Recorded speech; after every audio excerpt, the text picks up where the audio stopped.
5 വർഷത്തിന് ശേഷം സൗദി എയർലൈൻസിന്റെ വിമാനം വീണ്ടും കരിപ്പൂരിൽ. ഇന്ന് ഫെബ്രുവരി 1 മുതൽ കോഴിക്കോട് റിയാദ് സെക്ടറിൽ സർവീസ് പുനരാരംഭിച്ചു.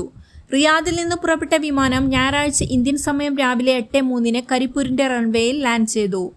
2020 ഓഗസ്റ്റ് 7-നുണ്ടായ വിമാനാപകടത്തെ തുടർന്ന് വലിയ വിമാനങ്ങൾക്ക് നിയന്ത്രണം ഏർപ്പെടുത്തിയതോടെയാണ് സൗദി എയർലൈൻസ് കരിപ്പൂർ വിട്ടത്. കോഴിക്കോട് വിമാനത്താവളത്തിന് അനുയോജ്യമായ നാരോ ബോഡി വിമാനവുമായാണ് സൗദി എയർലൈൻസ് തിരിച്ചെത്തിയത്.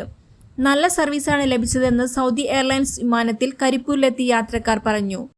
ഞങ്ങളെ സംബന്ധിച്ചിടത്തോളം വളരെ നല്ല സർവീസാണ് ഇപ്പോൾ കിട്ടിയിട്ടുള്ളത്. അതേപോലെ തന്നെ ഓൺ ടൈമിന് ഡിപ്പാർച്ചറും ഓൺ ടൈമിന് അറൈവലും ഒക്കെ നടന്നിട്ടുണ്ട്. ഇത് പ്രത്യേകിച്ച് റിയാദ് ഏരിയയിൽ നിന്നുള്ള പ്രവാസികളെ സംബന്ധിച്ചിടത്തോളം വളരെ സൗകര്യപ്രദമായൊരു ഷെഡ്യൂളാണ്. നമുക്കൊരു ഉറപ്പുണ്ട്, എന്താ പറയുക, ഫ്ലൈറ്റ് കറക്റ്റ് ടൈമിന് അത് നമുക്കിവിടെ എത്താനാവുന്നുള്ള ആ ഒരു ഉറപ്പ് സൗദി എന്തായാലും തരുന്നുണ്ട്, സൗദി എയർലൈൻസ്.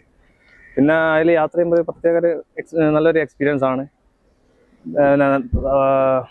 സൗകര്യങ്ങളായിക്കോട്ടെ, നല്ല സൗകര്യം ഉണ്ടായിരുന്നു. റിയാദിലുള്ളവരെ സംബന്ധിച്ചിടത്തോളം സൗകര്യപ്രദമായ ഷെഡ്യൂൾ ആണെന്നും യാത്രക്കാർ പറഞ്ഞു. പ്രവാസികൾക്ക് എന്തായാലും നല്ലൊരു ഗുണകരമായിരിക്കും. ഒരുപാട് സൗദി എയർലൈൻസ് ഉണ്ടെങ്കിൽ എല്ലാവരും സൗദി എയർലൈൻസിനായിരിക്കും ടിക്കറ്റ് എടുക്കുക. മറ്റുള്ള എയർലൈൻസിനെ കുറച്ച് പിന്നോട്ട്. പിന്നെ ടിക്കറ്റ് റേറ്റ് ഏകദേശം നല്ല ഡിസ്കൗണ്ട് പ്രൈസാണ് സൗദി എയർലൈൻസ് തരുന്നത്. കൃത്യതയും മികച്ച സേവനവുമാണ് സൗദി എയർലൈൻസ് നൽകുന്നതെന്ന് യാത്രക്കാർ. സൗദി സമയം പുലർച്ചെ 1:20 പുറപ്പെടുന്ന വിമാനം രാവിലെ 8:35 കരിപ്പൂരിലെത്തും. രാവിലെ 9:45 മടങ്ങുന്ന വിമാനം സൗദി സമയം 12:50 റിയാദിലെത്തും. ചൊവ്വ, വ്യാഴം, ശനി, ഞായർ ദിവസങ്ങളിലാണ് നിലവിൽ സർവീസ് ഉള്ളത്.